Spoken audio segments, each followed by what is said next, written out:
प्रचारसभेसाठी मुंबईहून निघाले आणि बारामतीच्या आपल्या स्वभूमीमध्ये जात असताना विमानाचं लँडिंगच्या वेळी क्रॅश झालं आणि त्यामध्ये दादाचं निधन झालं.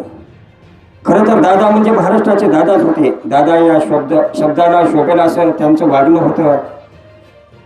वागण्याबरोबरच शेतकरी असतील, कष्टकरी असतील, मजूर असतील, सर्वसामान्य असतील, या सर्वांच्या प्रश्नांची त्यांना जाणीव होती.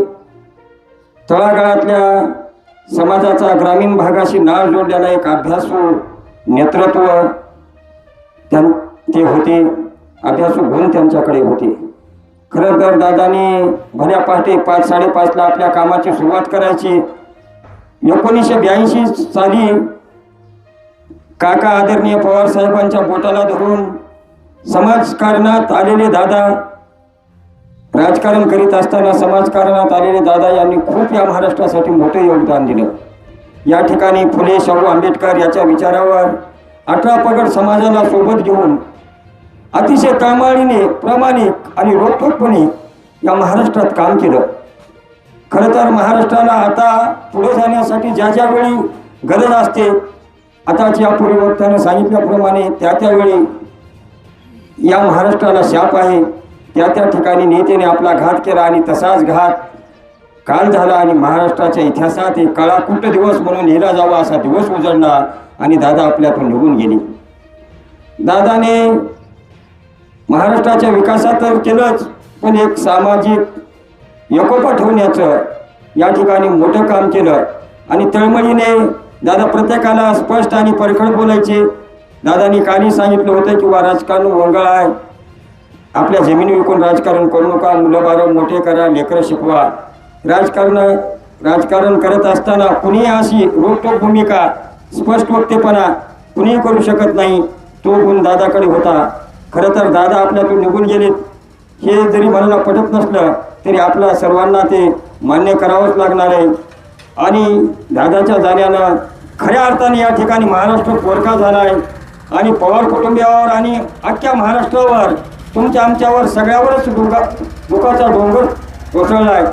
आपण या ठिकाणी दादाची उणीव खरं तर भरून निघणारच नाही, पण या ठिकाणी ईश्वराकडं मी माझ्या आणि आपल्या सर्वांच्या वतीने प्रार्थना करतो. या महाराष्ट्रावर जो दुःखाचा डोंगर कोसळला आहे, पवार कुटुंबियावर जो दुःखाचा डोंगर कोसळला आहे, यातून पुन्हा उभारण्याचं बळ आम्हा सर्वांना ईश्वरानं देवं ही ईश्वरचरणी प्रार्थना करतो.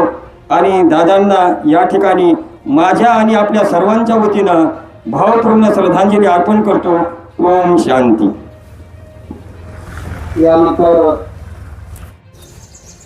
काल काळा दिवस उजाडला.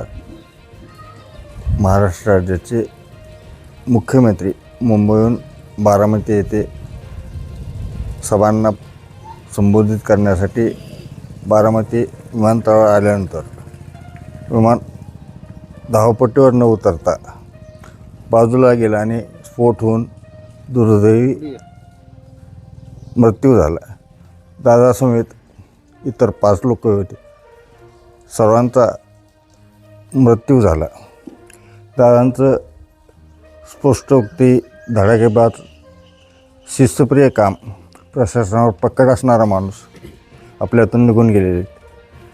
त्या दृष्टीनं माझ्या कुटुंबाच्या वतीनं आणि परिसरातील नागरिकाच्या वतीनं मी भावपूर्ण श्रद्धांजली अर्पण करतो आणि त्यांच्या कुटुंबियांना या दुःखातून सावरण्यासाठी ईश्वरचरणी प्रार्थना करतो.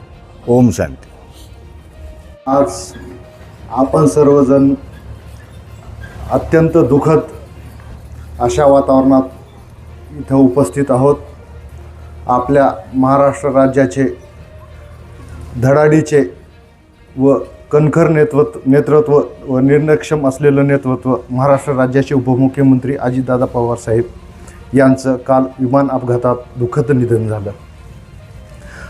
स्वर्गवासी अजितदादा पवार साहेब हे केवळ नाव किंवा एक व्यक्ती किंवा एक पद नसून आपल्या सर्वसामान्य जनतेसाठी व सर्वसामान्य माणसांचे प्रश्न सोडवणारं नेतृत्व होतं. अजितदादा पवारसाहेब हे शाहू फुले आंबेडकर यांच्या विचारावर चालणारं नेतृत्व होतं. ही जी घटना घडली ही अत्यंत दुर्दैवी घटना घडली आहे.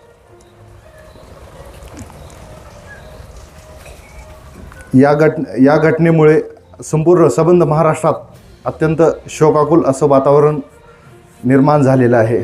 तरी मी देवाचरणी एवढीच प्रार्थना करतो की या दुःखद घटनेतून दादांच्या परिवारांना व आपल्या सर्वांना सावरण्याचं बळ ईश्वर देवो हीच प्रार्थना करतो. ओम शांती.